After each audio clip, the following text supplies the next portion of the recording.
Standard Output FM. 안녕하세요. 이번 주에도 후원이 있어서 알려드립니다. 카카오페이 통해서 박음배님께서 후원을 해주셨습니다. 고맙습니다. 저희 페이트리온하고 카카오페이 그리고 팟빵 통해서 계속 후원 받고 있으니까요. 많이 후원해주세요.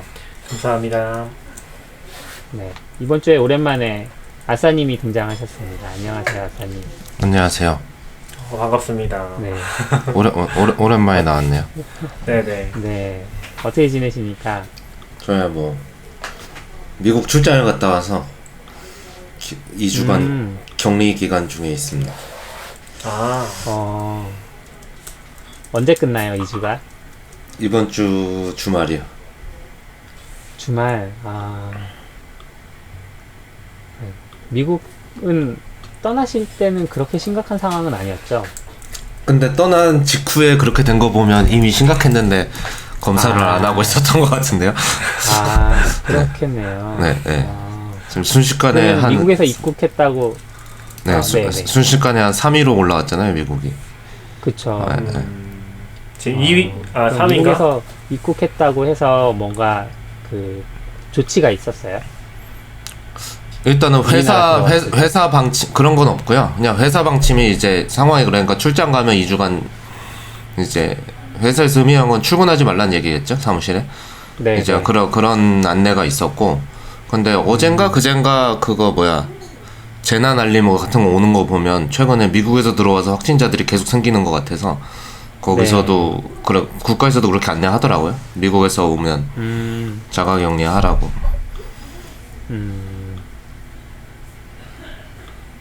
아싸님 회사도 지금 전원 재택근무 중인가요? 네. 다 재택으로 하고 있습니다. 그럼 뭐 자가격리를 하든 안 하든 크게 의미는 없네요. 뭐 그렇죠. 크게 의미는 없습니다. 그럼 아싸님 개인의 삶에서는 어때요? 좀 답답하거나 한 게 있으세요? 그런 거는 크게는 없고요. 저도 뭐 집에서도 컴퓨터 많이 하고 그러니까 크게는 없는데, 일단은 보통 원래 원격하면 뭐 카페를 가기도 하고 뭐 그러는데, 그쵸. 이제 그런 게 뭐 조금 애매하니까 가기가 그러니까 그런 게 좀 있고, 일단은 집에 있는 커피와 식재료의 소비가 엄청 빨라졌죠. 그렇겠죠. 네. 네. 낙교님 뭐 얘기하실 거 없으세요? 네, 없어요. 잠깐 이야기가 끊겨가지고. 네, 없습니다. 네. 진행해 주시면 이번 됩니다. 주에 뭐 큰 소식들이 많이 없어서 짧은 단신들, 그리고 아싸님 오셨으니까 주로 아싸님이 관심 보여주셨던 그런 내용들 한 번씩 단신으로 짧게 다루고 넘어가면 되지 않을까 네. 생각합니다. 네. 그 지난주인가 지지난주에 우리가 GitHub이 npm 인수한 이야기 했잖아요. 네네. 근데 npm 잘 몰라서 자바스크립트 하시는 아싸님 한번 모시고 얘기해야 될 것 같다고 얘기했었는데 어떻게 보십니까? 그게 궁금한 것 같아요. npm이랑 Node.js랑 뭐 그런 Node.js 파운데이션이랑 뭐 이런 관계들, 그러니까 좀 헷갈리는 것 같아서 뭐 npm이 약간 Node.js랑 지금 관련 있는 것 같기도 하고 아닌 것 같기도 하고, 그리고 또 보면은 그 어디였지? 삼성에서 인수한 회사가 있잖아요. 어디죠? 조이언트. 조이언트도 또 네. npm의 그 상표권을 가지고 있던데, 얘는 또 뭐지? npm이 아니라 Node.js의 상표권을 가지고 있던데, 얘는 또 어떻게 있죠. 연결되는 거지?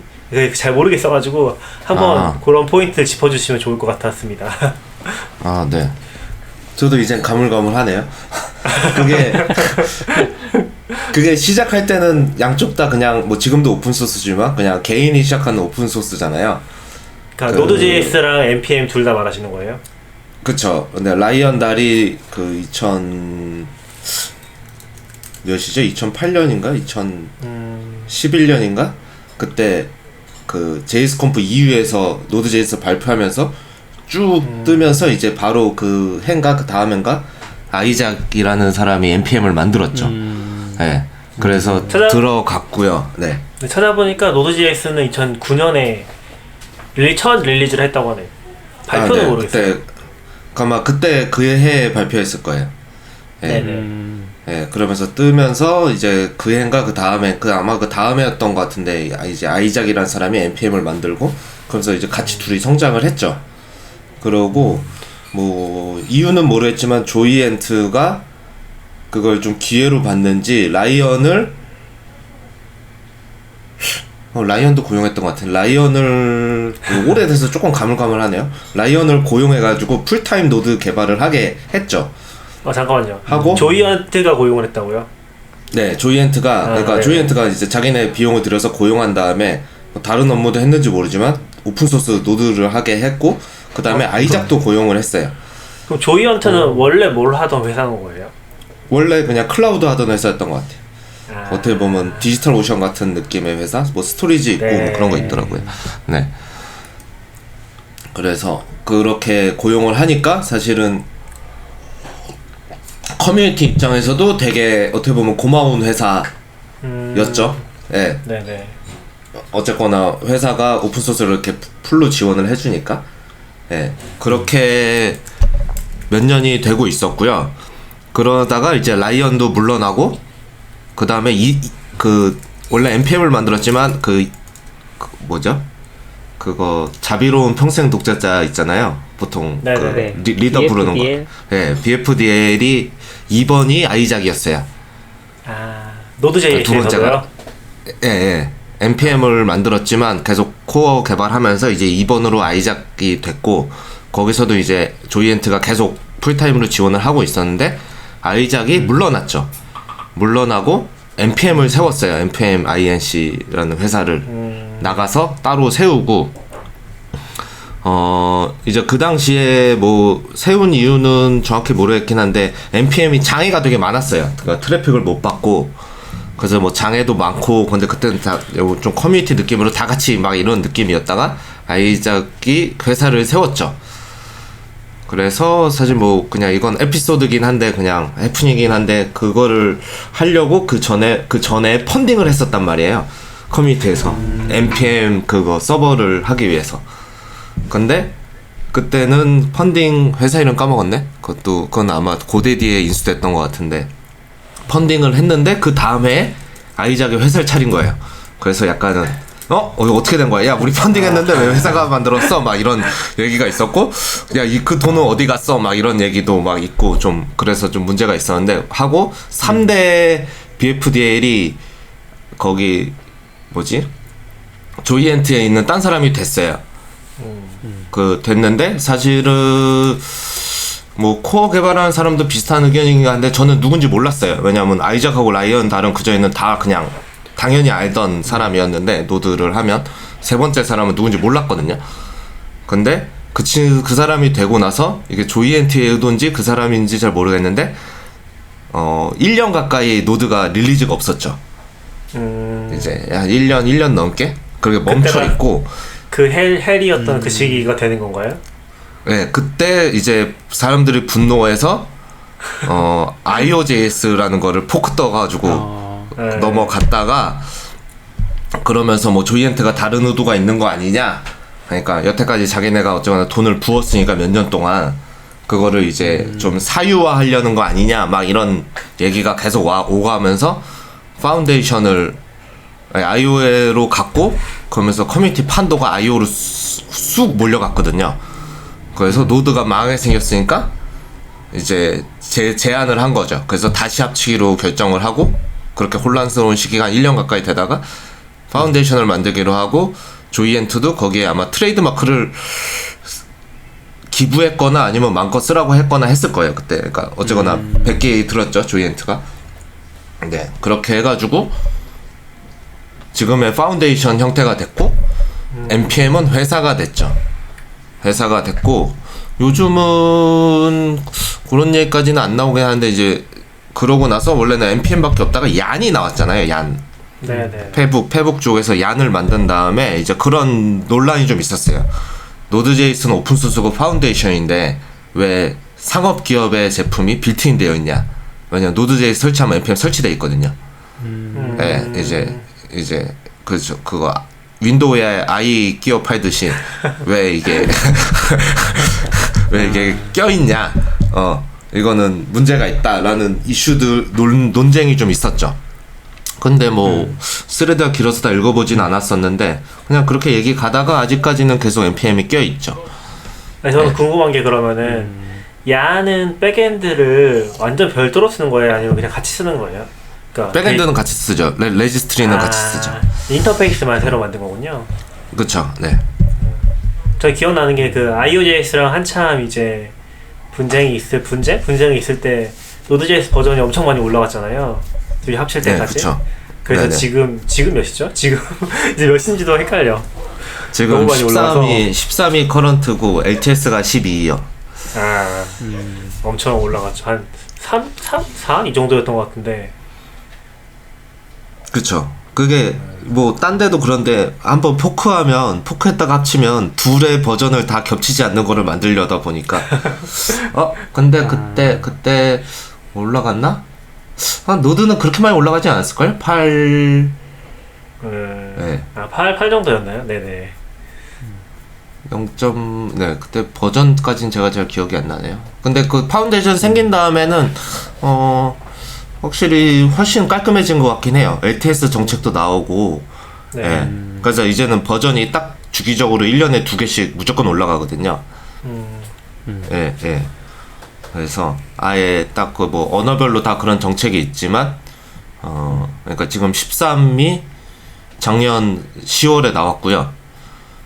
그리고 이걸 우분투랑 비슷하게 가거든요. 4월과 10월에 릴리즈 하는데, 예. 네네. 우분투도 그렇잖아요. 20.04, 20.10 이렇게 가잖아요. 4월, 6월, 10월 릴리즈로. 10월에 13이 이제 개발 커런트 버전이라고 그러는데 커런트 버전이 나오고 그거를 4월까지 운영하면 6개월 운영했잖아요. 그러면서 그 6개월 운영한 그 경험치를 가지고 4월에 LTS가 돼요. 네네. 그러면서 이제 14가 되죠. 이제 13이 이제 다음 달이면 4월이잖아요. 13이 14가 되면 아닌데. 13이 그렇게 개발을 쭉 하고 4월에 14가 될 거예요. 네. 그리고 14를 가지고 6개월을 운영하면 10월이 되잖아요. 거기서는 이제 공격적으로 기능을 막 넣는 거는 이제 홀수 버전일 때 쭉 넣고 4월에 짝수로 바꾸고 얘는 이제 안정화로 가는 거죠. 그래서 안정화를 가서 10월이 되면 14점 몇이 될 거잖아요. 그때 걔를 LTS로 체인지해요. 그러고 14가 가고 그때 10월에 15가 나오죠. 다음 개발을 할 버전. 예, 그렇게 계속 사이클이 돌고 있거든요. 그러면서 이제 옛날 거는 계속 버리고 일정 주기로. 맞아요. 저 궁금한 게 라이언이랑 아이작은 그럼 지금 어디 있어요? 아이작은 npm에 있고요. npm의 네. 대표니까. 라이언은 개발해서 몇 년 떠나 있었던 것 같고요. 뭐 예전에 물어봤을 때는 뭐 식당 한다, 뭐 카페 한다, 뭐 이런 얘기 있었고요. 지금은 데노 하고 있죠. 데노. 네, 개발자의 계속 조이언트에 있었으면 삼성 직원이었겠네요. 그렇겠죠. 삼성 직원이 됐겠죠. 대노는 잘 낙교님. 나가나요? 네? 대노는 잘 되고 있나요? 관심 혹시 가지고 보고 계신가요? 저는 안 보고 있는데, 네. 네네네. 그래도 관심 갖는 사람들은 계속 관심 갖는 것 같아요. 그렇군요. 재밌는 얘기 잘 들었습니다. 좀 정리가 되네요, 네. 이제. 정리가 돼요? 네네. 항상 헷갈렸거든요. 조이언트가 노드.js를 왜 가지고 있지? 뭐, 저도 찾아보는 게 아니니까 보면은 이게 왜 조이언트가 나오고 npm이 나오고 항상 이제 그냥 순간적으로만 궁금했다가 넘어가니까 잘 몰랐거든요.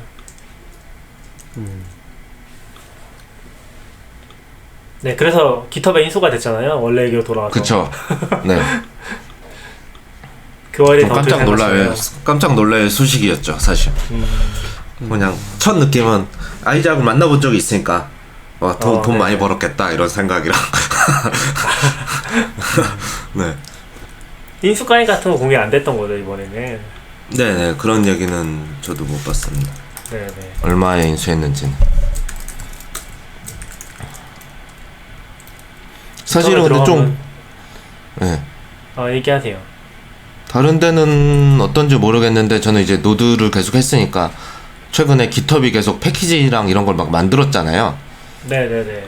레지스트리랑. 그래서 npm이 어떻게 될까라는 생각은 해본 적이 있죠. 왜냐하면 사실 npm이 오픈소스 쪽에서는 편하긴 한데 이제 뭐 딴 데도 비슷한데 개발을 하다 보면 사내에서 이렇게 약간 패키지로 내놓고 관리하고 싶은 생각이 들 때가 있잖아요. 많이 막상 또 들죠. 그렇게 관리하면 또 힘들기는 또 힘든데 그럼 이걸 그냥 깃허브에 놓고 땡겨 써야 되나? 아니면 패키지를 올려야 되나? 막 이런 고민을 할 때가 있는데 그래서 이제 회사 하면 이제 npm도 오픈소스로 레지스트리 같은 거 있거든요. 미러로 하는 거. 네네. 예, 그래서 그걸 세팅해 놓으면 거기 없는 거는 npm에서 가져와서 내려주고 예, 그러니까 사내 패키지 시스템 같은 거죠. 그런 것들이 있는데 깃허브이 내놓으니까 저희도 뭐 거의 쓰고 있진 않은데 사실 좀 강력하잖아요. 깃허브는 다 쓰니까. 네네. 그래서 일로 많이 가면 그러니까 npm이 서비스는 잘 되는데 돈을 버냐 하면 솔직히 좀 의문이었거든요. 실제로 어떤지 모르겠는데 어떻게 그쵸, 보면 그쵸. 도커랑 좀 비슷한 느낌? 걔네도 이제 프라이빗이랑 엔터프라이즈가 있는데 네. 사실 그렇게 과금까지 해서 쓸까 하면 조금 애매한 거죠. 오픈소스 대안들도 있고 없는 게 아니고. 사실 하다 트래픽 비용 보니까. 생각하면은 진짜 장난이 아닐 것 같긴 한데 그쵸. 노드.js는 또 중복으로 다 받잖아요. 모듈 안에 또 들어가 있으면 또 받고. 그거 노드 해보신 분들은 아시겠지만 그 노드 모듈스 폴더의 용량을 보면 이게 장난 아니라는 걸 알 수 있잖아요. 정말 장난 아니죠. 네, 정말 장난 아닌데. 타고. 네, 원래 그거를 네, 말씀하세요. 네. 원래 전 드랍박스에서 이제 싱크하는 걸 했었거든요. 프로젝트 싱크하는 네. 거를. 이거를 원래 그 DHH가 엄청 좋아했다기보다 막 이렇게 하면 되는데 왜 안 하냐 막 그런 식으로 트윗하고 했었거든요. 이제는. 그래서 그런 걸 했었는데 처음에 삽질했던 게 몇 가지 포인트가 있는데 뭐 깃도 좀 삽질했고 테라폼도 삽질했고 근데 그 중에 하나가 노드 모듈 쓰긴 하거든요. 네. 너무 파일이 많으니까. 그쵸. 저도 제 프로젝트 다 드랍박스에 싱크하거든요. 아 진짜요? 네, 그렇게 꼬이지 하는데. 않나요? 그러니까, 예? 꼬이지 않나요? 꼬이지까지는 않는 것 같은데, 예, 그 뭐지? 파일 개수가 너무 많아서 좀 문제가 돼요. 그게 그 사실 유료로 쓰면 용량 엄청 크잖아요. 드랍박스 몇이더라? 네네네. 예, 드랍박스 용량 2테라. 예, 2테라 사실 2테라 채울 수가 없는데 이게 용량은 많이 안 쓰는데 파일 개수 엄청 많은 거죠. 그래서 저번에 옛날에 한번 싱크가 완전 멈춰가지고 문의했더니 너 파일 개수 너무 많다고 그거 그러니까 좀 제가 지우라고 그래요. 최근에 너굴님이 싱크띵 추천해줘가지고 쓰고 있는데 싱크띵을 새로운 컴퓨터 셋업하면은 진짜 빠르더라고요. 그래요? 근데 드랍박스가 왠지 내부적으로는 오브젝트 스토리지 같은 걸 쓰는 게 아닐까 생각이 들긴 했어요. 그러니까 파일 시스템이 아니다 보니까 파일이 많아지면 되게 고통스러운 거죠. 근데 싱크띵은 컴퓨터 그냥 새로 사면 네. 네네 한 3, 4일 켜놔야 3, 4일 켜놔야 돼요. 맞아요. 계속 전원 넣어놓고 켜놓고 딴짓 하면서 다녀요. 그냥 저도 계속 그래요. 받을 때까지. 근데 싱크띵은 하드디스크라서 그런지 그냥 몇 시간 만에 그냥 다 동기화 돼버리더라고요. 그래서 좀 신기하긴 했어요. 그쵸. 저는 좋아요. 딴 거 안 바라고 닷 도커 이그노 파일이나 하나 생겼어. 아니 도커래. 닷 드랍박스 이그노가 생겼으면 좋겠어요. 그 파일은 없고 파일 자체에다가 속성을 걸어서 그 싱크 안 하게 하는 건 있는 것 같더라고요. 근데 너무 까다로운 것 같아서 저도 써보진 않았는데. 그리고 그게 이미 있는 것만 될걸요? 그러니까 예를 들어 그러니까 우리 이그노 하면 네네. 패턴 정해놓고 그 파일이 생겨도 안 하잖아요. 그렇게는 그러네요. 안 되는 것 같아. 그러네요. 싱크띵에 그게 있거든요. 그래서 좋긴 한 것 같아요. 가끔 꼬이는데 아직까지는 잘 쓰고 있었던 것 같아요. 저 드랍박스 싱크를 쓰면서 네. 그 문제가 있었던 게 깃이 꼬이는 경우가 생기더라고요. 그러니까 컴퓨터 2대 켜놓고 있으면은 깃이 꼬여가지고 이게 뭐 브랜치를 바꾸거나 했을 때 서로 계속 바꾸려고 하는 거예요. 끊임없이. 좀 그럴 때 있죠. 네, 그런 케이스가 있었어서.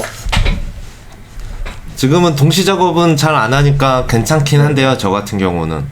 네. 근데 이제 제일 피곤한 게 드랍박스가 심볼릭 링크를 그게 아마 제 추측으로는 윈도우즈까지 지원하려다 보니까 그런 게 아닌가 싶긴 한데 내부 심볼릭 링크를 바꿔치기 해요. 그러니까 심볼릭 링크를 드롭박스 폴더 밖에 걸로 타겟하고 있는 건 그냥 놔두는데 내부에 같은 파일에 심볼 링크를 하면 동기화하면 상대 쪽에선 그 파일을 원래 파일로 바꿔치기 하거든요. 뭐 그런 이슈 있었던 것 같긴 해요. 잘 정확히 기억 안 나는데. 네. 그래서 예를 들어 뭐 노드 같은 경우 뭐 예를 들어 뭐 npm 얘기 나왔으니까 npm을 노드 모듈스 안에 로컬에 설치했으면 이 컴퓨터에서 괜찮은데 싱크 가면 그 심볼 링크가 깨져가지고 그 커맨드가 안 먹는 거죠. 그래서 지우고 다시 npm을 설치하거든요. 항상 컴퓨터를 바꾸면 저는 항상 그러면 이제 문제가 계속 가속화되죠. 왜냐하면 그 수많은 파일을 다시 싱크해야 되니까 드롭박스에. 아 그러네요. 맞아요. 그게 너무 짠해요. 저도 그런 케이스들 좀 있었던 것 같아요. 아 드롭박스 진짜 좋긴 한데 그래서 제 옆에 계신 그 원어천님이 계시잖아요. 네. 원어천님은 또 특이한 거 쓰시더라고요. 제가 정확히 기억이 안 나는데 되게 오래된 툴인데 약간 안싱크하는 것처럼 집에 가실 때 항상 블레이즈였나? 퇴근할 때 누르고 퇴근하시잖아요. 맞아요. 그래서 네.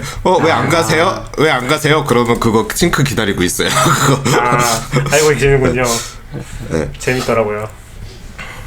근데 그게 차라리 나을 수 있다는 생각도 들긴 했어요. 드롭박스가 워낙 문제가 많으니까. 저는 최근에 무슨 포스팅에서 제가 자세히 못 봤는데 드롭박스가 그 싱크 알고리즘 그 로직을 다 새로 작성했다고 그러더라고요. 이번에. 네. 그래서 개인적으로 기대를 하고 있어요. 뭔가 아직 적용은 안 된 거고요.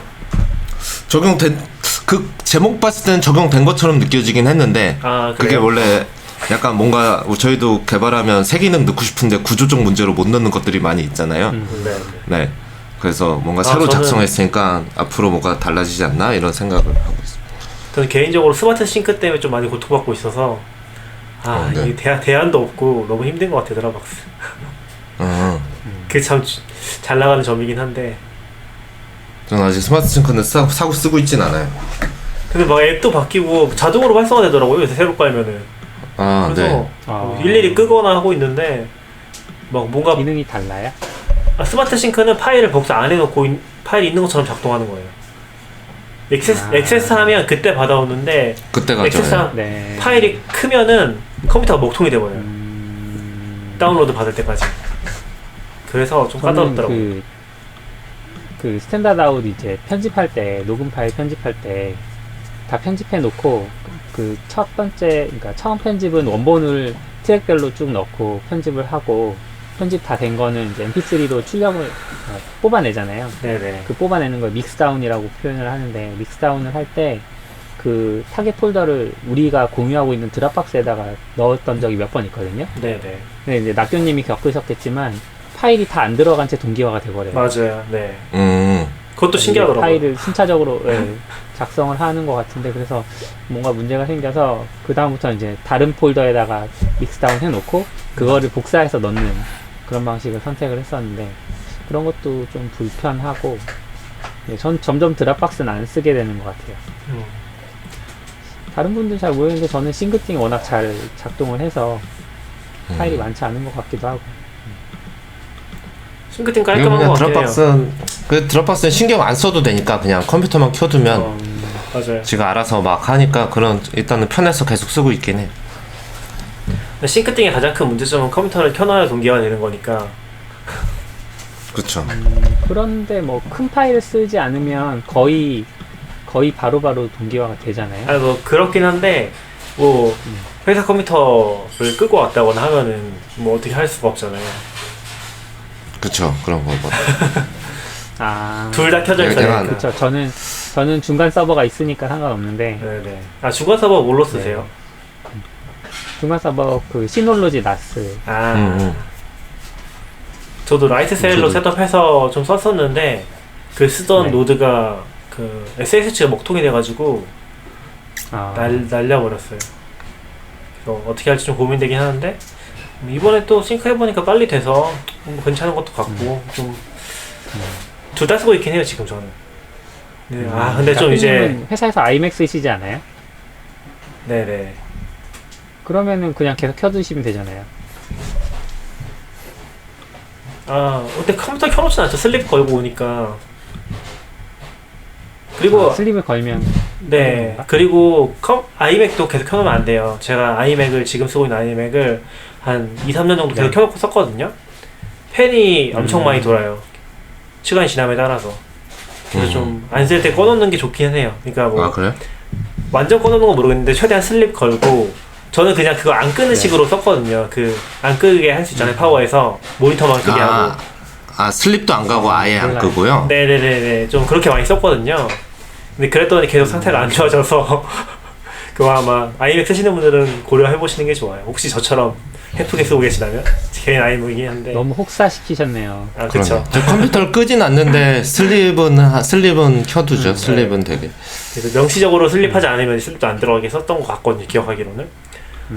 좋은 습관은 아닌 것 같더라고요. 근데 아무튼 이제 그런 것 때문에 좀 힘들긴 하더라고요. 네. 고민하고 있어요. 싱크팅. 지금 요새 경제가 힘들잖아요. 네, 그렇죠. 드랍박스를 이제 끊고 싱크팅만 써야 되나. 사치야 사치. 근데 이거 잘못 쓰면은 뭐 다들 아시겠지만 잘못 쓰면 다 쓰고 있어요. 애플 아이클라우드 쓰고 구글 구글 드라이브 쓰고 드랍박스 쓰고 싱크팅 쓰고 다 조금씩 용도가 다르니까 필요하잖아요. 그럼 뭐 아무 생각 없이 쓰다 보면 이제 막 늘어나는 거죠. 저도 세 개 다 쓰고 있어요. 아이클라우드랑 정말요? 구글. 그러니까 아이클라우드는 맥을 쓰니까 어쩔 수 없이 쓸 수밖에 없고 아이폰이랑 다 쓰니까. 작은 거라도. 네. 네, 그 구글은 사실 구글 포토 때문에 쓰고요. 포토. 네, 드랍박스는 뭐 아까 말씀드린 대로 그렇게 쓰고 합치려고 해본 적이 있는데 다들 조금씩 달라서 맞아요. 더 피곤하더라고요, 약간. 왜냐면 세 개 다 용량이 남거든요. 용량이 남아서 합치고 싶은데 이게 조금씩 사용 패턴이 달라서 네, 그냥 쓰기로 했어요. 돈으로 때우기로 했어. 여기 이제 S3까지. S3. 근데 드랍박스 그게 좋더라고요. 최근에 했는데 한 2-30기가짜리 파일 어떻게 공유하지 고민하다가 드랍박스 싱크한 다음에 쉐어하니까 잘 되더라고요. 그건 되게 좋았던 경험인 것 같아요. 그런 거 편하긴 하죠. 네. 근데 한 50기가짜리 넣으니까 다운로드가 안 된다고 하셔가지고 좀 이슈가 있긴 했었어요. 파일 제한이 있지 않았어요? 그게 딱 파일 50, 크기에 그게 딱 제한이 있지 50기가인데 지금 제가 정확히 안 봤는데 그 맥에서 보여주는 파일 용량이랑 그 드랍박스에서 보여주는 파일 용량이랑 기가랑 GIB랑 따로 있잖아요. 네. 그거를 다르게 쓰는 것 같아요. 둘 다 GB라고 나오긴 하는데 용량이 다르게 보이는데 드랍박스 상으로는 제한이 50기가인데 50기가를 넘진 않았어요. 49점 몇 기가였어요. 근데 맥에서 보면은 50기가 넘는 걸로 나오긴 하는데 잘 모르겠어요. 그것 때문인지 아닌지 판단이 잘 안 됐어요. 근데 업로드 자체가 안 되는 것 같은데 리밋이 걸리면은 업로드 돼서 또 로컬에서 보이긴 하거든요, 파일이. 그래서 싱크는 잘 된 것 같은데 공유가 잘 안 돼서 좀 잘 모르겠긴 하더라고요. 그게 4K로 찍은 스탠다드 영상이거든요. 그 50기가 나오더라고요. 그런 불편한 점들을 다 감수하고도 계속 드랍박스를 쓰시는 거군요, 다들. 대안이 없으니까. 어딜 가도 비슷하더라고요. 잘 만들긴 했어요. 드랍박스보다 잘 만든 게 있는지는 잘 모르겠어요. 그쵸. 아이클라우드도 대응이 안 되니까 아예 구글 드라이브도 좀 힘들고. 네. 좋긴 한 것 같아요, 기본적으로. 우리 오늘 시간이 많지 않아서 웹팩? 네. 웹팩? 뭐 얘기하실 거 있으신가요? 아웃사이더님? 네. 전 잘 모르는 거라서 요새는 프론트랑 많이 떨어져 있어서 최근에 단신을 얘기하자고 그래서 그냥 제가 그냥 흥미롭게 본 것들. 네네. 이거는 링크는 낙연님이 나중에 달아주시죠? 네네, 제가 달아드립니다. 네. 저도 요즘 뭐 프론트엔드를 막 쫓아가고 있진 않은데 그 웹팩 5에 웹팩 5 버전에 아직 안 나왔어요. 지금 현재 베타인데 모듈 페더레이션이란 게 들어가더라고요. 예. 그래서 이게 사실 웹팩 5의 핵심 기능 중 하나인 것 같고요.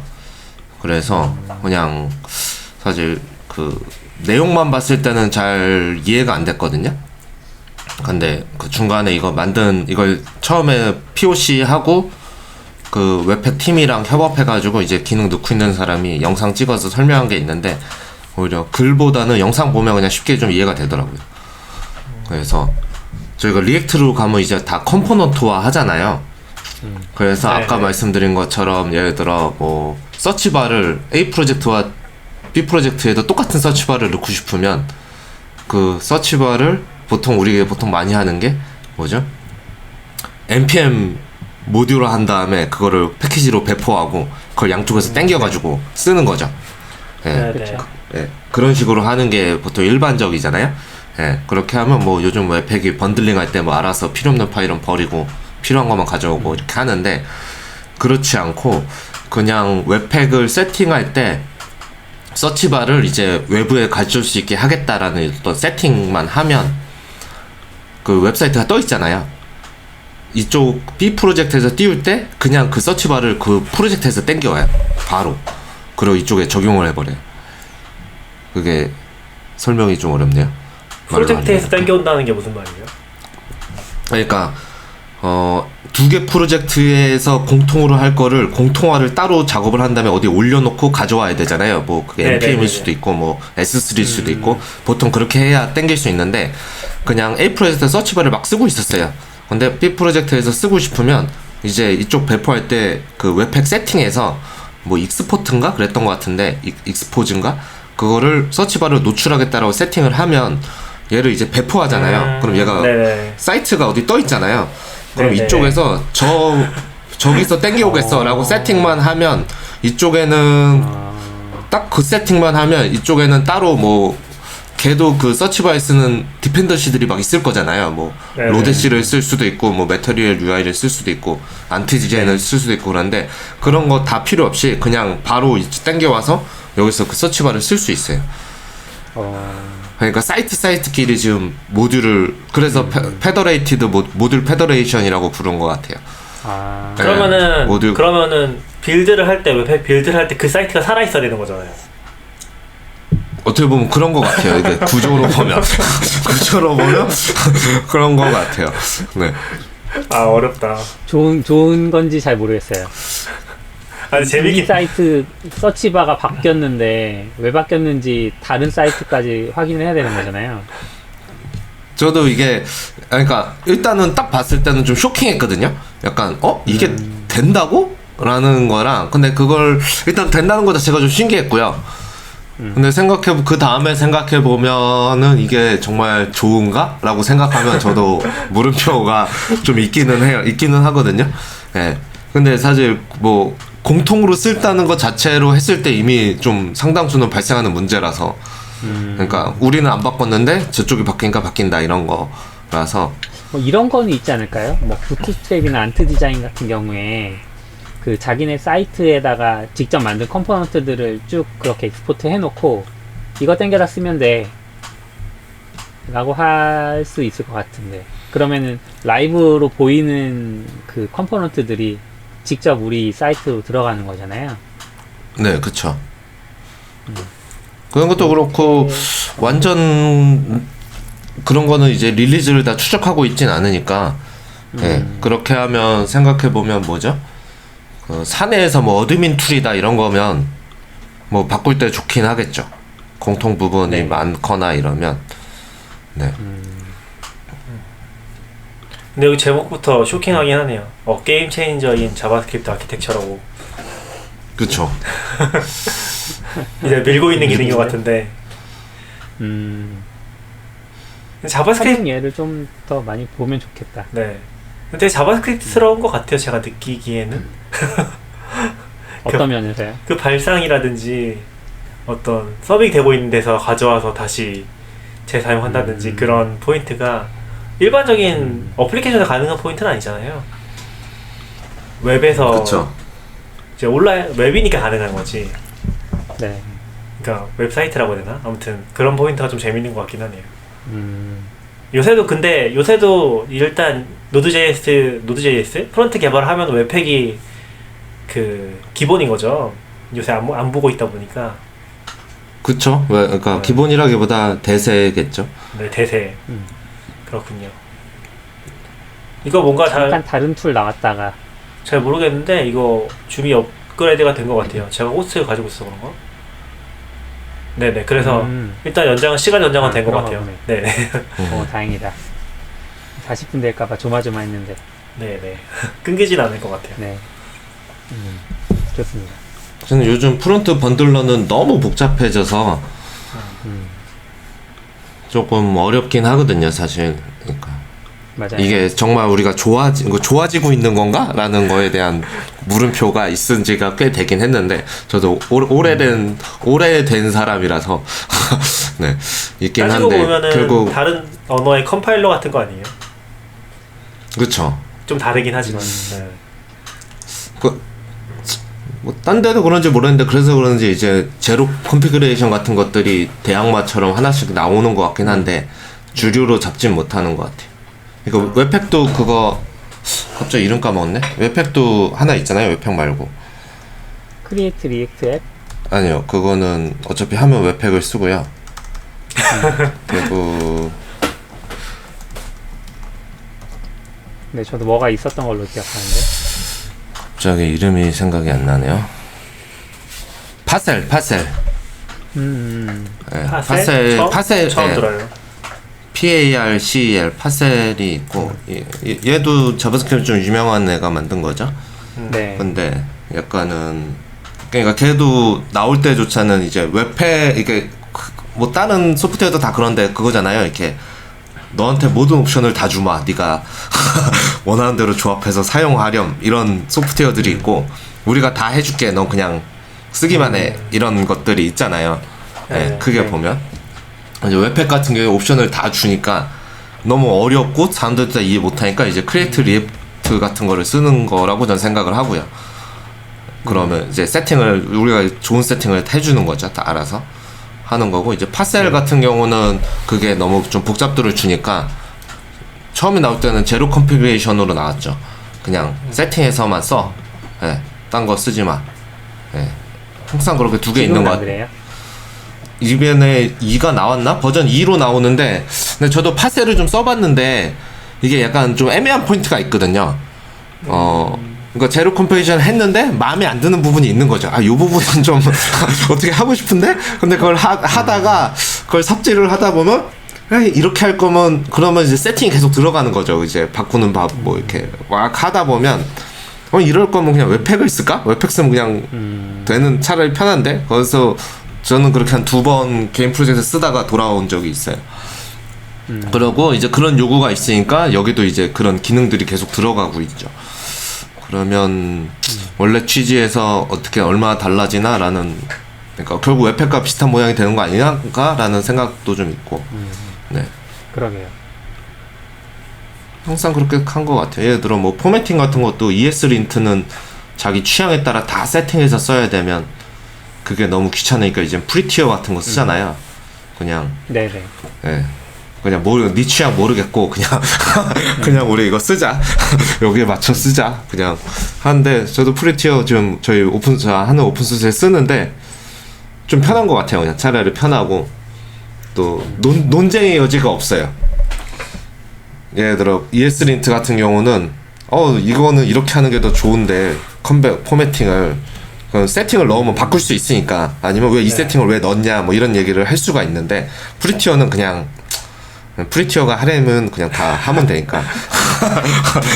그렇죠. 네. 그래서 저도 기억이 나는 게 예전에 비주얼 스튜디오 같은 걸로 뭔가 뭐 C샵이든 C++이든 컴파일 하려고 하면은 약간 좀 컴파일 옵션 자체에 좀 압도당하는 느낌?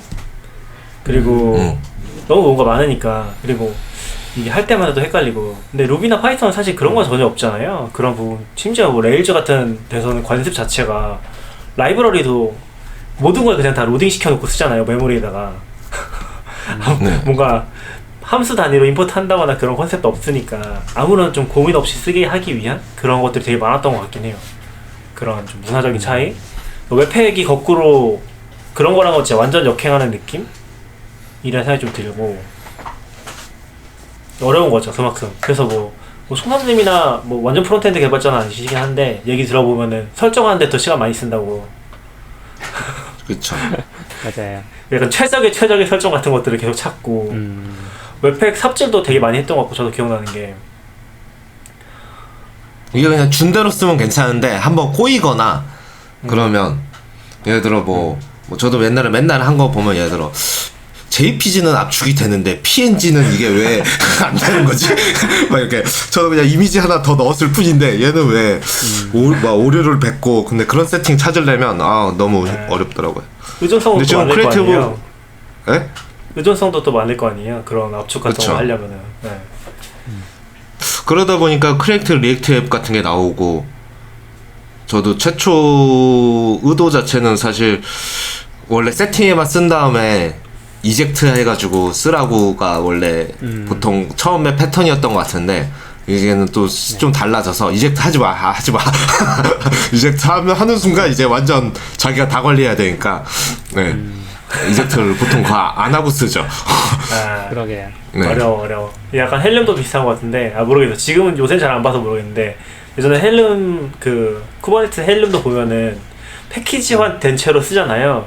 근데 뭔가 수정하려고 하면은 그걸 다 풀어 헤쳐야 되는데 풀어 헤쳐졌으면 그때부터 따라 관리해야 돼. 약간 이런 느낌인 거잖아요. 네, 그쵸, 인프라 그쵸. 관점에서 얘기를 해보면은 네. 그런 거 좀 어려운 것 같아요. 저는 개인 취향으로는 그런트 걸프 시대 때가 제일 좋았습니다. 제일 편하고 아직도 개발하더라고요. 아 그래요? 그래요? 네, 얼마 전에 그런트가 릴리즈 되는 걸 봤어. 그런 거 좀 신기한 것 같아요. 뭔가 더 이상 안 쓰는 것 같은데 계속 누군가 유지 보수를 하고 있다는 게. 아니 저 쓰고 있어요. 그래요? 걸프 쓰고 저도 있습니다. 좋아요. 어디서 그래요? 쓰세요? 이게 실행할 때마다 노드 버전 안 받는다고 안 돼서 죽을 것 같아요 진짜. 개발 환경. 저희 그 44비트 CSS 만드는 게 걸프로 돼 있어요. 그 프로젝트 따로 있거든요. 네네. 간단히 쓰기 제일 좋아요. 편하고. 네, 마치 근데 해준. 그 관련 생태계가 활발하지 않아서 문제지. 네. 역할은 별건 아니고 그냥 와치하면서 그 SCSS 파일 컴파일해 주는 거 그렇게 쓰고 있어요. 네. 그래서 가끔 잘 의존성 버전이 깨져가지고 지금 고통받고 있죠. 도커라이징 안 돼 있긴 해서. 뭐 근데 노드 저도 최근에도 예. 최근에도 뭐 노드 최신 버전에서 안 돌아가더라고요. 그래서 버전 낮춰서 막 셋업하고 그랬던 기억이 있어서. 저도 요즘 흐름을 못 따라가는 사람 중 하나인데 프론트 쪽은 이제 그러니까 저는 아직까지도 SPA보다는 서버 렌더링을 훨씬 좋아하거든요. 그러니까 뭐 제가 뭘 만들면 그냥 뭐 회사에서 제가 그런 걸 만들진 않지만 만들면 그냥 1차 접근이 서버 렌더링이고 거기서 필요하면 이제 SPA를 고려하는 그러니까 접근 요즘 추세랑은 반대죠. 요즘은 일단 SPA로 일단 만들어 보고 필요하면 서버 렌더링을 추가하는데 이제 저는 이제 그러니까 프로그래머라도 SPA라는 걸 이제 쉽게 접근할 수 없는 단계가 되어버린 것 같아요. 뭔가 취미 프로젝트로 이제 나도 백엔드 프로그래머인데 SPA 한번 해보겠다고 덤벼들기에는 너무 큰 거라서 클라이언트만큼이나 그 지식이 너무 많이 필요한 것 같아요. 그런 게 좀 힘든 포인트? 저희가 뭐 홍보는 아닌데 CP님이 최근에 이제 MDD 시작을 했거든요. MDD라고 저번 주에도 한번 얘기했는데 거기에 이제 프론트엔드 개발자분도 나오시니까 궁금하시면은 한번 그쪽 최근 주제가 프론트를 잘하려면 그래프QL을 써야 한다 이런 거거든요. 제목이 약간 어그로성이더라고요. 어그로예요. 여기는 어그로 방송입니다. 그래? 근데 어그로 방송인데 조회수가 아직은 100밖에 안 돼요. 그래요? 어그로 더 심하게 해야 훨씬 심하게 해야 되는 거 아닙니까? 그래픽QL 모르면 그만둬라 막 이런 거. 사람들이 손에서 안에서는 그렇게 말하는데 밖에서는 홍보를 그렇게 안 하죠. 아무튼 프론트엔드 쪽은 한번 기회 되면 또 모셔서 요새 트렌드 얘기해보면 재밌을 것 같아요. 네. 또 뭐가 있었죠? 또 그리고 프론트랑 약간 비슷한?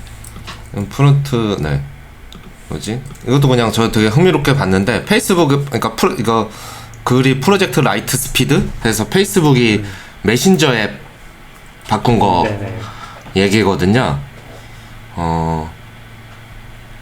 근데 이게 되게 지금 이미 나온 것 같은데 저는 사실 막 뭐가 확 빨라졌나? 그럼 잘 모르겠긴 하거든요. 네. 페이스북 메신저 많이 쓰셨어요? 근데 페이스북 메신저 안 쓸 수가 없잖아요. 약간은 뭔가 강제되지 않나요? 페이스북을 쓰면?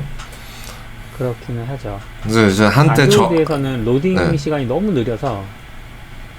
근데 사람들이 자꾸 거기 말을 거니까 저는 한때 싫어서 안 쓰려고 저항하다가 포기했어요 지금. 좀 데스크탑으로 그냥 열게 되더라고요 항상. 너무 느려요. 이건 iOS 얘기였는데 안드로이드도 바꾸지 않을까요? iOS 바꿨으니까. 이거 보니까 iOS도, 그러니까 안드로이드도 바뀔 거라는 얘기는 있더라고요 그 기사에 보니까. 근데 아직은 안 바뀌어서 힘들어하고 있죠. 그게 옛날에 그냥 전 페이스북 너무 끼워 팔기 같아서 안 써야지 그런 거 안 했는데 그게 알림은 오더라고요. 요즘도 그런지 모르겠는데 그래서 알림은 떠요. 와요. 근데 네, 메시지는 못 보는 거죠. 탈퇴했으니까 메신저. 되게 짜증나더라고요.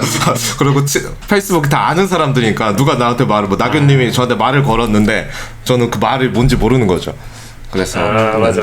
네, 앱으로 보면 그렇죠. 네.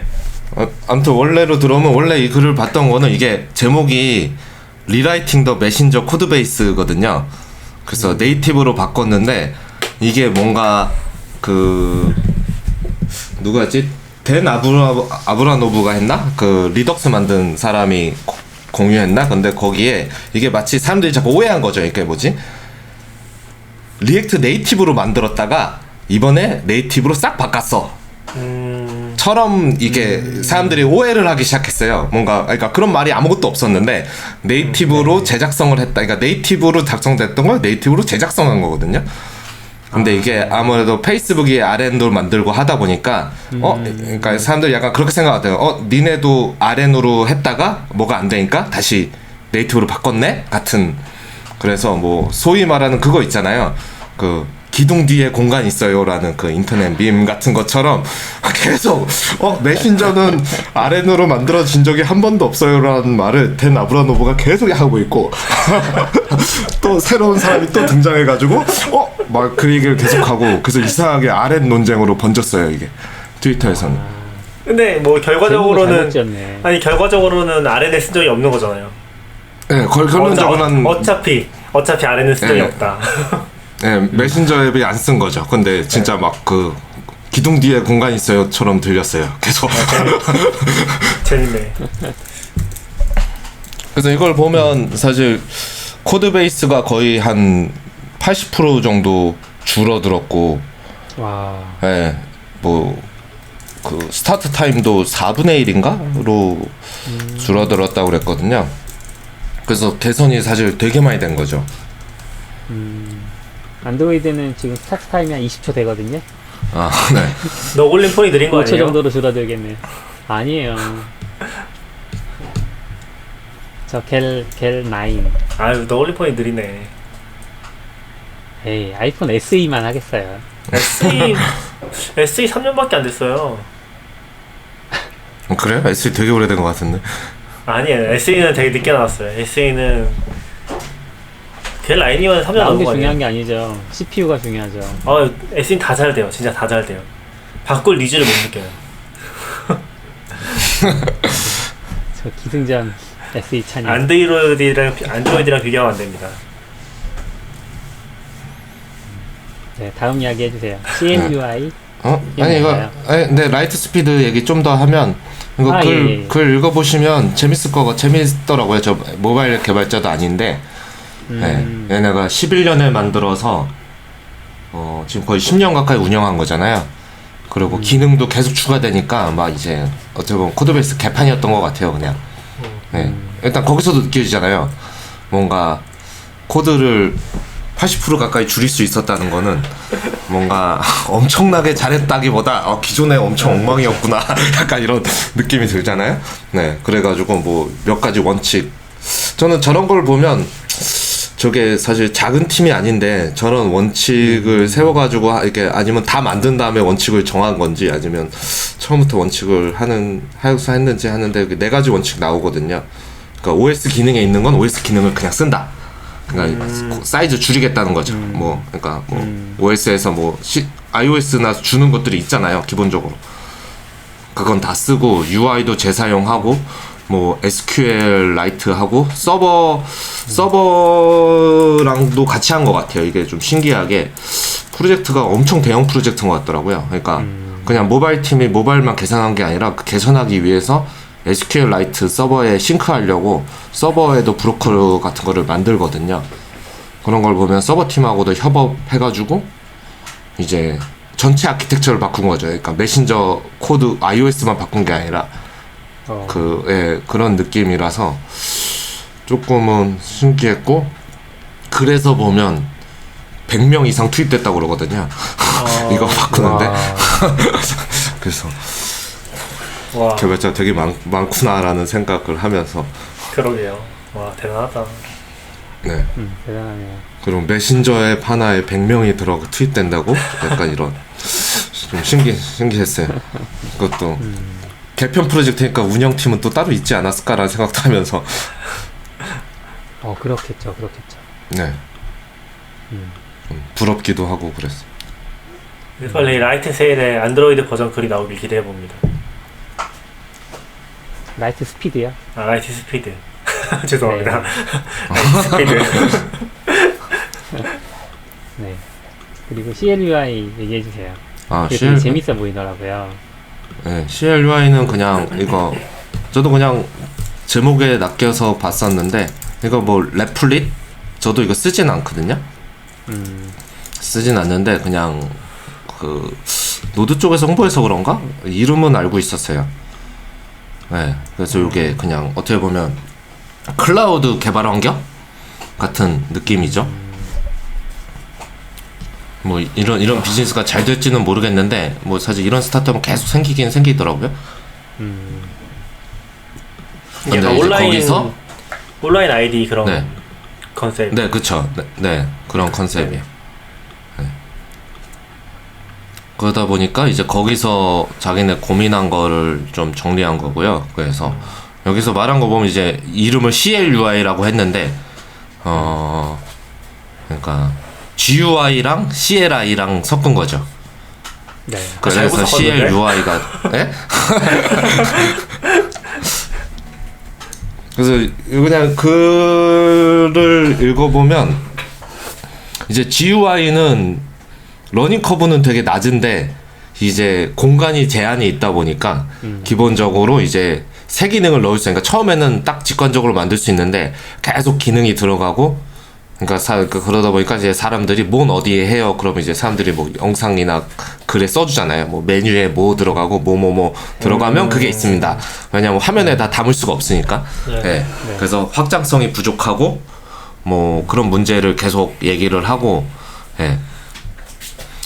그리고 CLI 같은 경우는 이제 그냥 파라미터니까 확장성은 거의 무한대죠. 물론 복잡성은 늘어나지만 기본적으로 일정 복잡도 이상 간 다음에는 더 이상 그냥 커맨드만 알면 되잖아요.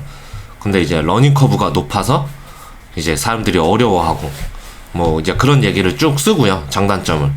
그래서 CLI 자기네가 생각한 이제 CLI는 그걸 섞은 거죠. 섞어서 이제 커맨드를 치면 어떻게 보면 쉽게 말하면 저희 CLI 할 때 자동 완성 같은 스크립트 설치하잖아요.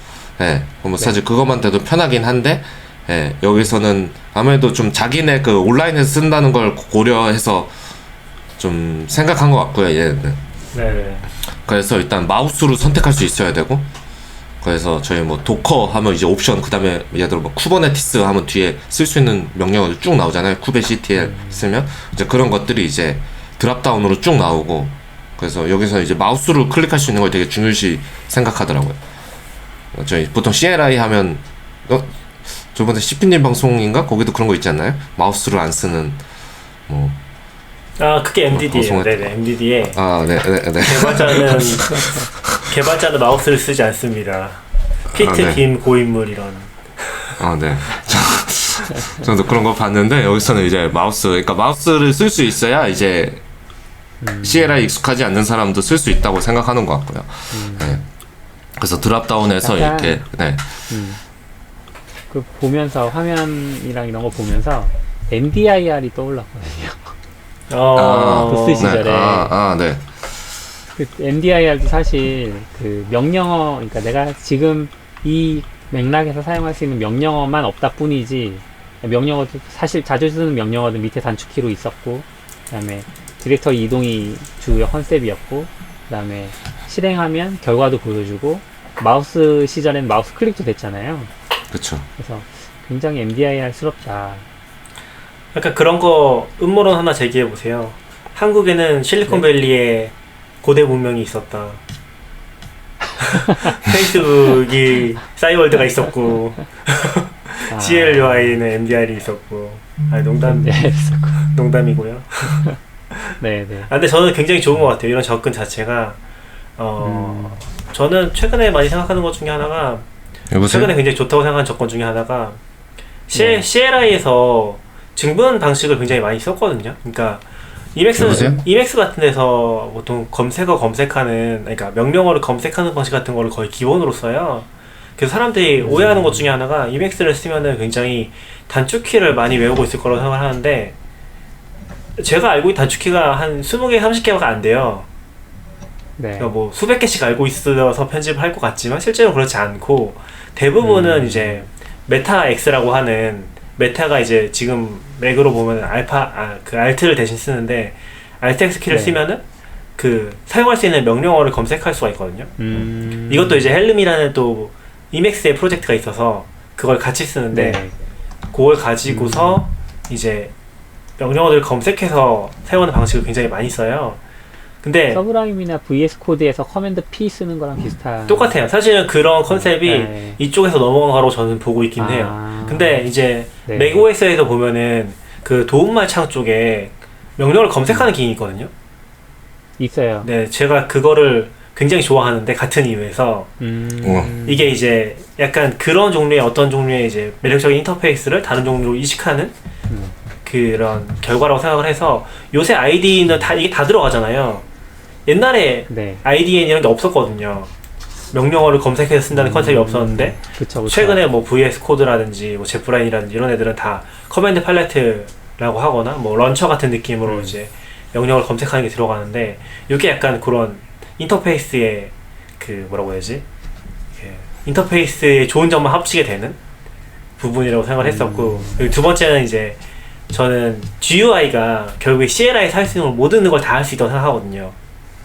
네. 왜냐면 그래피컬 인터페이스는 결국에 CLI에 표현할 수 있는 거 다 표현할 수 있잖아요. 네. 애시당초에 CLI는 표현상의 제약 때문에 못했던 거니까. 그래서 GUI에서 이런 걸 하려는 시도 자체는 굉장히 전 좋고 재밌는 것 같아요. 굉장히 관심이 가네요. 저도 지금 봤는데 이거 자체가 잘 될지 모르겠지만 네, 우연히 들고 저도 왔는데 취향을 저격했군요. 네, 좀 좋은 것 같아요. 저도 아이디어든 흥미로웠어요. 아싸님 마이크가 꺼져 있어요. 네. 저도 아이디어가 되게 흥미로웠어요. 저걸 쓰진 않을 것 같은데. 이게 방금 갑자기 재난 목자가 오면서 갑자기 소리랑 뭐가 다 안 되면서 나갔다 들어왔습니다. 먹통됐구나. 네네. 네. 원격이 이렇게 힘듭니다. 경험이 많이 필요한 것 같아요. 네. 저 터미널을 좋아하고 터미널 많이 쓰는데, 또 사실 또 뭐 커맨드를 다 외우고서 하는 건 아니니까 딱 쓰던 것만 하고, 네, 사실은 맞아요. 그러다 보니까 필요할 때는 또 검색해보고 하거든요. 좀 이렇게 약간 리치하게 가는 거는 저는 괜찮은 것 같아요.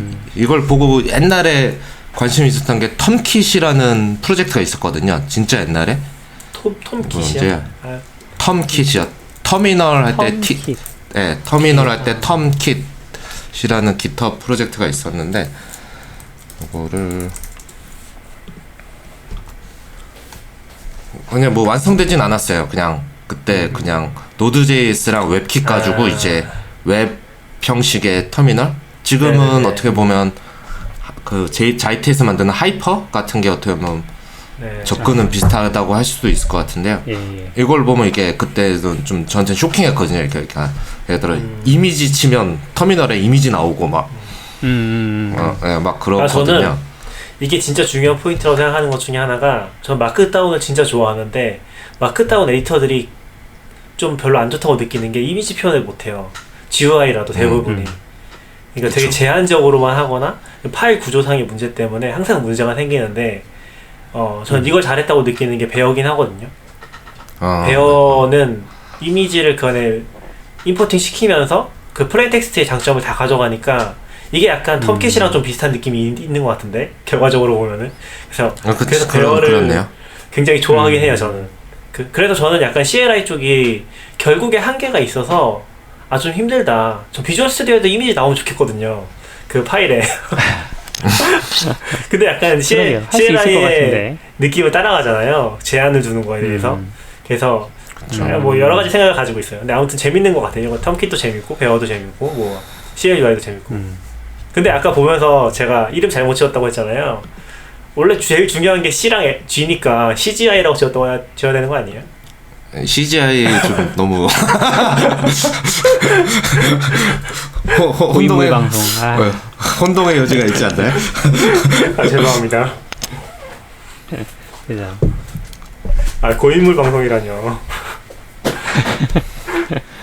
갑자기 데브옵스 책 생각나네요. 루비잼은 스텝 페이지가 뭐 열렸다고 그러던데. 왜 낙규님은 얘기 안 해주셨나요? 저도 이거 그 아싸님 블로그 보고 알았어요. 뭐야? 아싸님 블로그 그래 루비 얘기가 있길래 깜짝 놀랐죠. 네. 루비 마츠가 홍보하더라고요. 그래요? 봤는데 뭐 그렇게 별 내용은 없던데요. 그러니까 그 토개 자체가 그래프로 그려놨는데 그렇죠. 엄청 뭐 내용이 많진 않아서 버전별로 다운로드 이런 것들이 주로 있어서 특별하게 뭐 그러니까 그냥 일반 사용자로서 재밌는 부분이 있진 않았고 토탈 리퀘스트 봤을 때는 지금 이게 한 2년치인 것 같은데 2년 동안 거의 변화 없이 사용되고 있는 것 정도가 흥미로웠던 것 같아요. 1년치가? 줄어들진 않나 보군요. 잠깐만요. 1월, 11월, 7월 네, 이게 1년치가 아니라 몇 년치인 것 같은데 그렇게 많이 줄지 않았어요. 거의 안 줄은 것 같아요. 그런 포인트가 좀 재밌었던 것 같아요. 왜냐면 루비 자꾸 이제 줄어들고 있다, 많이 안 쓴다라는 얘기 워낙 많이 나오니까. 저희 회사에서도 아닌데 그냥 서버.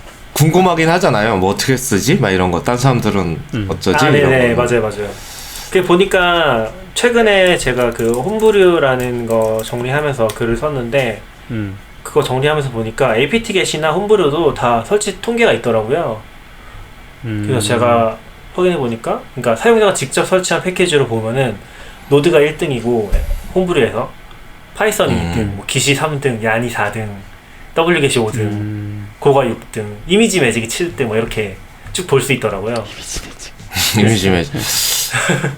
제가 한번 링크 해볼게요. 이건 관심 있으시면 보시면 재밌을 것 같아요. PHP도 PHP 많이 밀렸네요. 30등.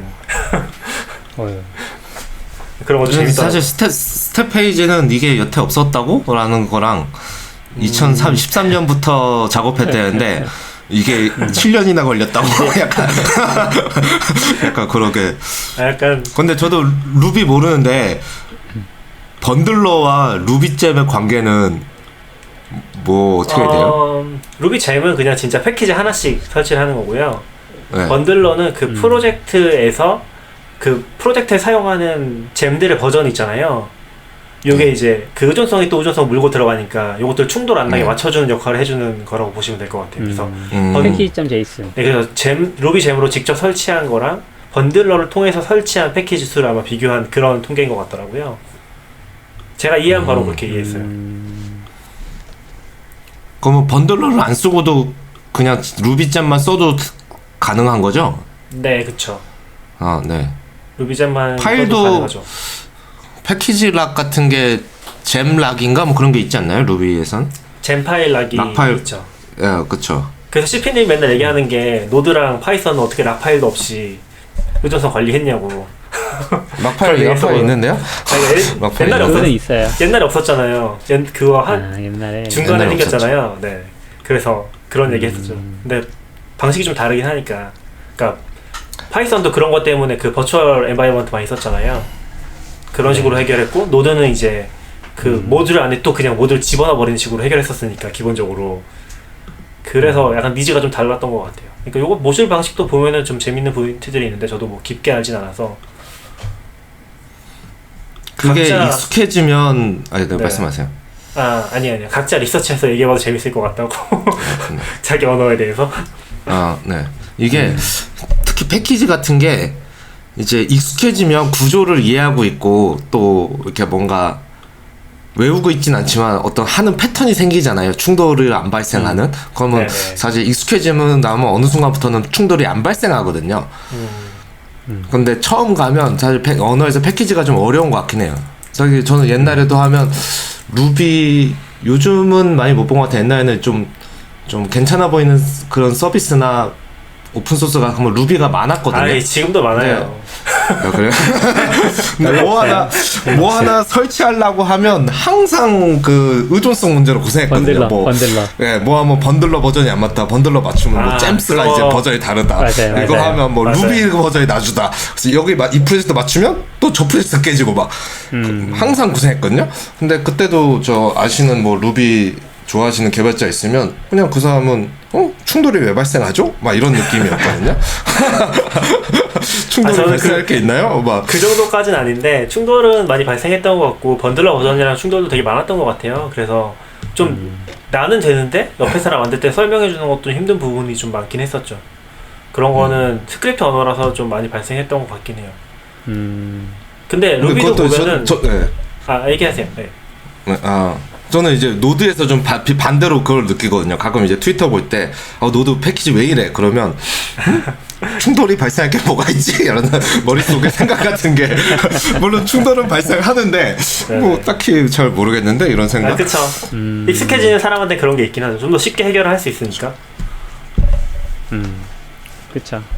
아까 얘기하려고 했던 거는 제가 프로그래밍 루비 책 번역했었잖아요. 그 책도 보면은 루비도 초반에 패키지 약간 전쟁 같은 느낌?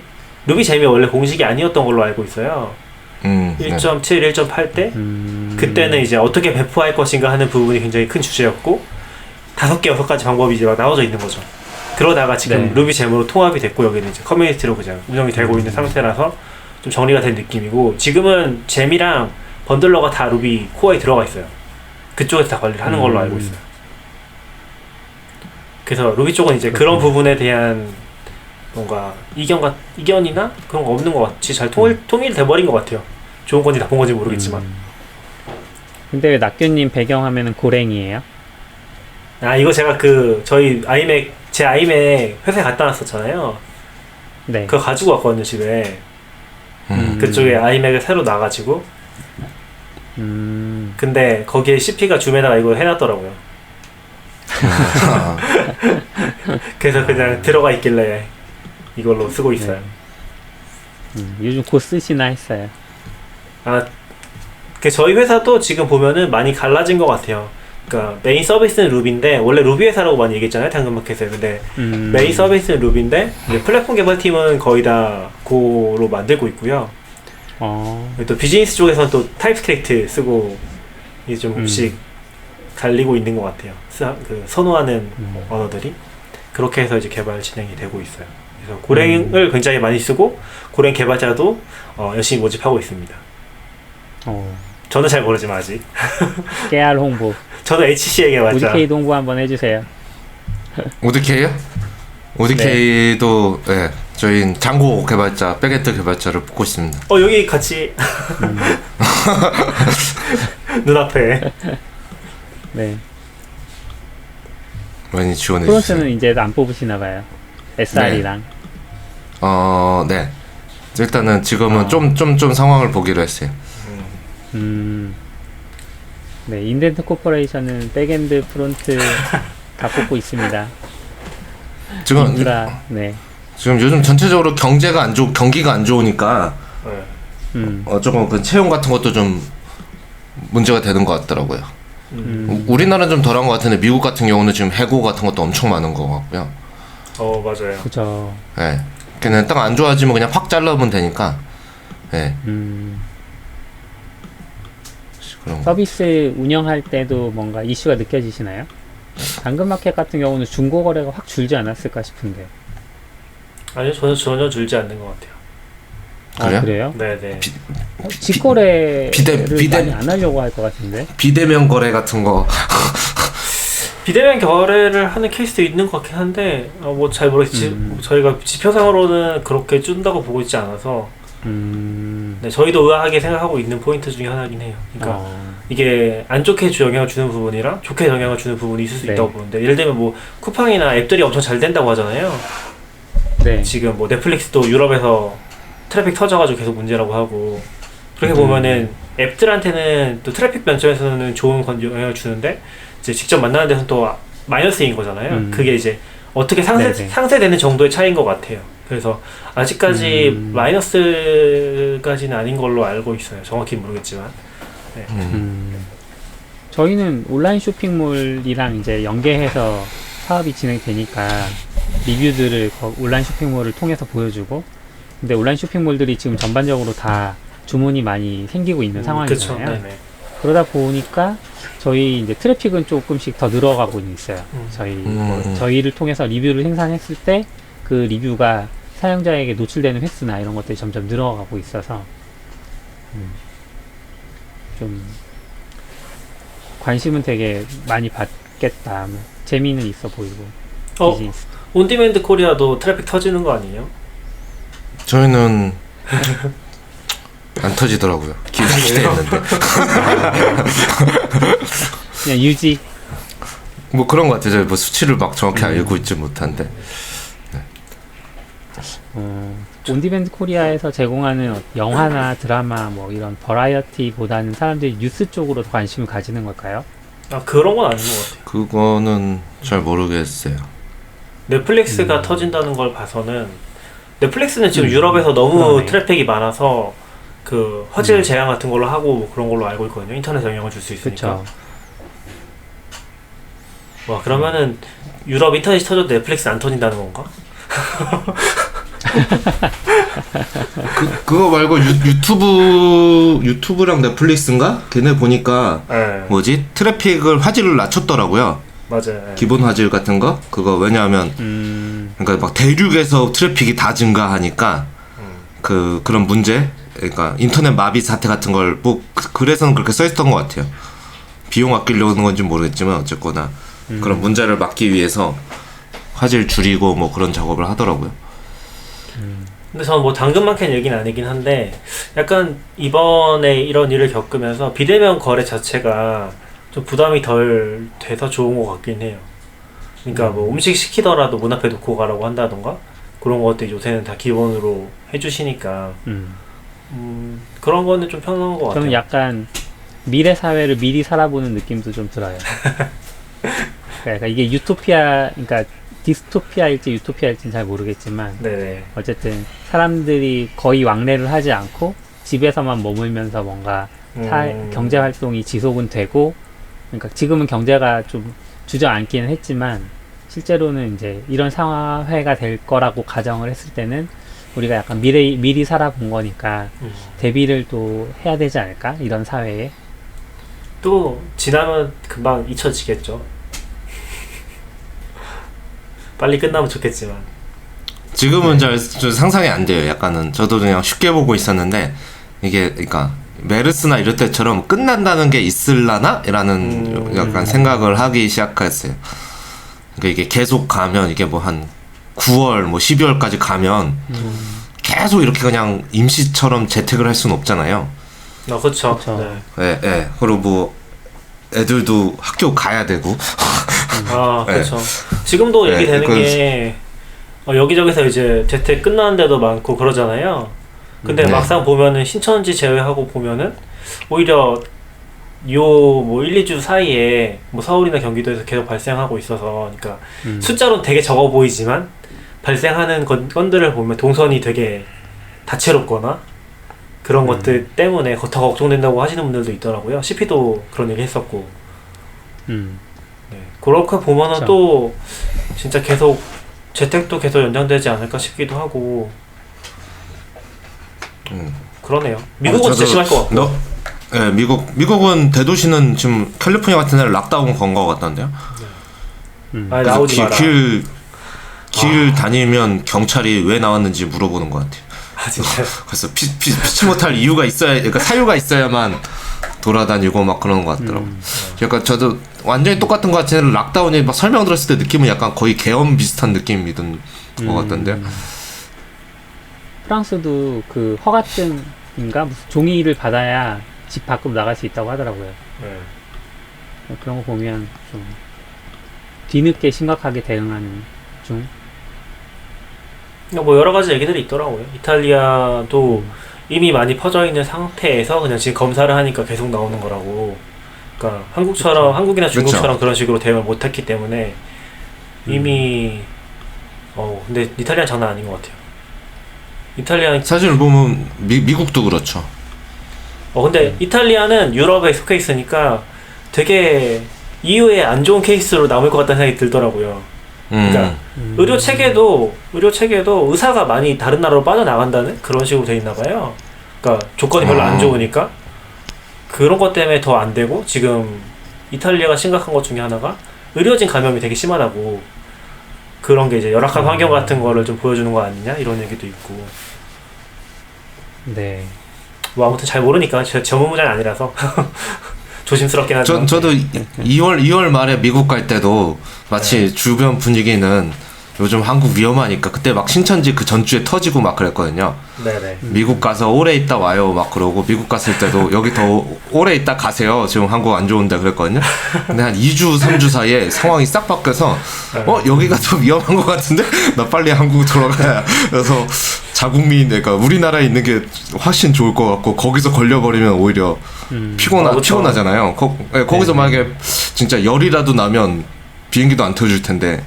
네, 그래서 딱 돌아왔는데 그 다음에 지금 조사하기 시작하니까 그러면 아까 말씀하신 대로 이미 다 퍼져 있었다는 거죠, 사실은. 검사를 안 해서 그렇지. 맞아요. 아무튼 네, 빨리 끝나기를. 끝나서. 네. 네. 그러게요. 만나서 이야기하면 좋겠네요. 그러게요. 네, 그리고 네. 다들 건강하게 지내시길 바랍니다. 네. 네. 네, 오늘 건강하시죠. 여기까지 할까요, 그러면? 네, 네. 네, 수고하셨습니다. 수고하셨습니다. 수고하셨습니다. 안녕. Standard output. FM.